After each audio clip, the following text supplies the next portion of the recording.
Yeah, okay, cool. Yeah. All right. When you're ready. Something that you've done in the past that you would never do again in a relationship. I think when I was younger, I cheated when I was younger. Do you know what I mean? And I found at the time I thought it was fun and stuff like that. But when I actually got in trouble for it, and then it happened to me, I realised that, you know what I mean, that can't go on no more. It took me a while to grow up over those things, kind of thing, because back in the day when I was younger, I was carefree. I was like, yeah, go on, I got bare girls, didn't worry about anything.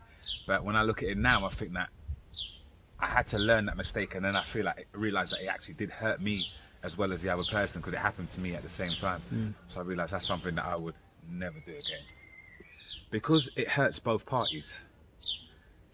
It's like you've got a piggy bank, and every day you're depositing pound coins into whatever much you're depositing. Then one day the piggy bank drops off the table and it smashes completely. That's everything gone now, because everything is now exposed, and that means anyone can take from there, and those coins going in are your life. Every coin represents something in your life that go in. So the moment that thing's smashed, that's the trust gone. The piggy bank itself holds it all together. So the moment it smashes, that's everything gone, and that was for me a representation of keeping my relationship together, keeping it firm. And I realised that when the piggy bank did smash, everything was exposed, everything was out, and there was nothing for me to actually save. That's what it's called. It's called a piggy bank. You have to save. So yeah, that's deep. Yeah. So tell me a couple of goals in the light of the fact that, you know, you made mistakes in the past. Yeah. Give me a couple of goals that you have for your current relationship. A couple of goals I do have is to get married. That's the first thing. When that happens, when that happens, I think that would be the biggest challenge in my whole life. You know, that is one of my goals, to get married. The next one of my goals in my relationship is to maintain the first goal. Yeah, that makes sense. To maintain the first goal, because a lot of people could just get married and then, I don't know, it may fizz out after a little while, or a few months later they're getting divorced. Yeah. I don't want to go down. If I'm getting married, I'm getting married for life. I'm not getting divorced. So that's it. what So you just looking for a solid relationship for life. Just a solid relationship for life, which I do have. Do you know what I mean? But I want it to be that much more. Do you know? And I think that marriage is not the ultimate, but it is near to the ultimate, because you could be married and still not be happy. Do you know what I mean? Some people are in a relationship where they're married because of the sake of, okay, this person said I must do it, or because I have to do it. I do it when I think that the time is actually right for me. Do you know what I mean? That kind of sense. And it is something I am going to do. So so that's my first goal, and then the second goal is to maintain the first goal. Yeah. You're in a relationship now for how long? Up to 4 years. 4 years, yeah. When I asked you that a minute ago, you were jumping around like. I'm still jumping now, man. Still jumping. You're happy? Over happy. You've got a good woman. What an excellent woman. You recognised. Over recognised. Who is she for you? What is she to you? And you know, just who is she for you? Like, what is she about for you? For me, she's my left lung, and to me, she's the air I breathe. And I feel that that's very important, because it took over 15 years for me to find the one. They all say that there's the one. It took me over 15 years to find the one. I wasn't meant to find her before. I was meant to find her now.